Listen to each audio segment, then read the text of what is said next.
monde, bienvenue dans la dernière vidéo du défi Organise ta vie sur ma chaîne, notre grand projet d'organisation, d'épuration, de rangement, de désencombrement. On a fait déjà 9 projets, c'est juste fou. Si vous venez de tomber sur ma chaîne, je fais des vidéos de productivité, d'organisation, de rangement, tout ça, et aussi un vlog à tous les samedis. Et là, on est dans la dernière vidéo, le dernier défi du défi Organise ta vie, qui était un grand projet sur les dernières semaines. Plein de gens ont participé, beaucoup de gens ont participé, des photos de leurs résultats sur Instagram, en me taguant mon compte Telmensuel, qui est le compte de mon blog, et aussi en utilisant le mot-clic du projet qui est Défi Organise ta vie. Aujourd'hui, je fais des choses un peu différemment, mais avant d'aller plus loin, je vous demanderais, si ce n'est pas encore fait, si ça vous tente de vous abonner en cliquant sur le petit bouton rouge et sur la cloche pour activer les notifications. Aujourd'hui, la thématique, c'est Organise tes projets. Donc, je sais que vous avez sûrement une longue to-do list de choses à faire, puis des fois, ça peut devenir un peu décourageant. On a tellement de projets, on a tellement d'idées, de choses à ranger, à régler, à améliorer, à réparer, puis on devient un petit peu comme...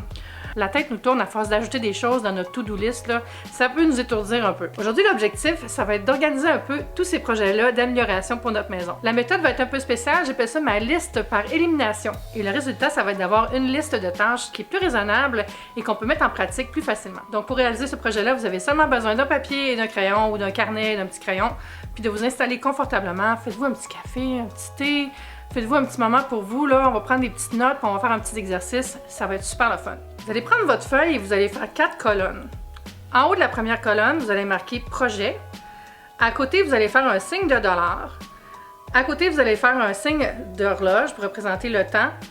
Puis à côté, vous allez faire un petit cœur pour représenter le goût que vous avez de faire ce projet. On va écrire sous projet toutes les idées de projets qu'on a en tête. Donc que ce soit des réparations, des rénovations, des achats, des ajouts, tout ce qu'on veut faire dans la maison. Alors c'est ça, sous projet par exemple, vous pouvez écrire réparer l'armoire de la cuisine, peindre la chambre du petit, acheter une nouvelle poubelle pour la salle de bain, ranger le maquillage dans mon armoire à maquillage, ranger les produits d'entretien qui sont sous l'évier. Donc, faites-vous une liste comme ça. Vous pouvez en mettre beaucoup si vous voulez, il n'y a pas de problème. Deuxième étape, on va remplir la colonne de l'argent. Donc, pour chaque projet, vous allez mettre de 1 à 3. Est-ce que c'est un projet qui ne coûtera pas cher à faire, donc 1, ou un projet qui va coûter cher à faire, donc 3. Remplissez la colonne avec ça. Par exemple, repeindre une chambre au complet, ben, peut-être que c'est 2.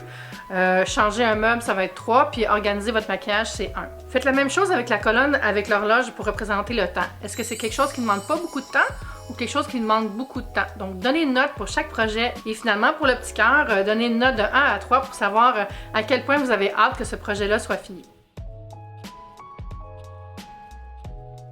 Troisième étape, vous allez regarder sous les cœurs et à chaque fois que vous avez un 3, encerclez-le.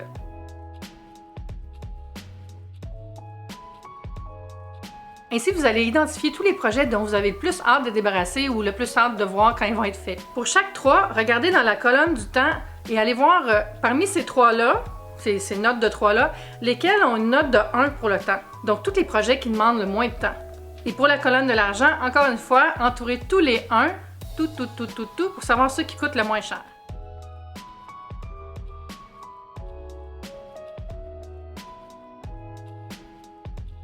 Quatrième étape, vous allez repérer tous les projets qui ont une note de 3, 1, 1. Donc, tous les projets qui ont un 3 dans la colonne des cœurs, un 1 dans la colonne de l'argent et un 1 dans la colonne du temps.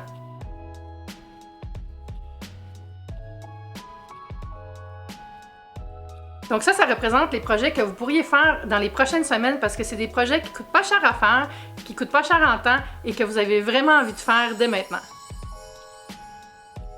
C'est comme un petit truc pour se motiver. Ça ne veut pas dire de ne pas faire les autres projets, mais si on a de la misère à se donner un air d'aller et à démarrer nos projets, bien c'est plus facile de commencer avec des choses qu'on a vraiment envie de faire, qui ne coûtent pas cher et qui ne demandent pas tant de temps. C'est un peu ce que j'ai essayé de faire avec la série, faire des petites choses qu'on a toujours en tête, mais qui ne demandent pas vraiment d'acheter des choses pour les accomplir, puis qui peuvent se faire le temps d'un après-midi ou en soirée, des petits projets vraiment pas longs, mais qui donnent tellement une satisfaction quand ils sont enfin réalisés. Bien sûr, vous pouvez réorganiser la liste comme vous voulez, vous pouvez faire les choses qui coûtent plus cher si vous voulez, là, mais c'est juste un petit outil pour essayer de trier dans tout ça, parce que souvent quand on a des longues listes de choses à faire, on se décourage beaucoup trop vite, puis on ne va pas trouver notre motivation aussi facilement. J'espère que ce projet-là vous a aidé. N'oubliez pas, demain à 11h AM, heure de Montréal, on se rencontre sur YouTube pour un live. On va pouvoir discuter de tous les projets. On va pas juste parler du défi, bien sûr, on va parler de plein de choses. Donc, venez me rencontrer sur les internets, venez me rencontrer dans ce live Posez-moi vos questions, ça va être vraiment le fun. Merci d'avoir été là pendant tout le défi, c'est juste fou. Il y a plein de nouveaux gens qui sont joints à ma chaîne. Allô tout le monde, je suis vraiment contente.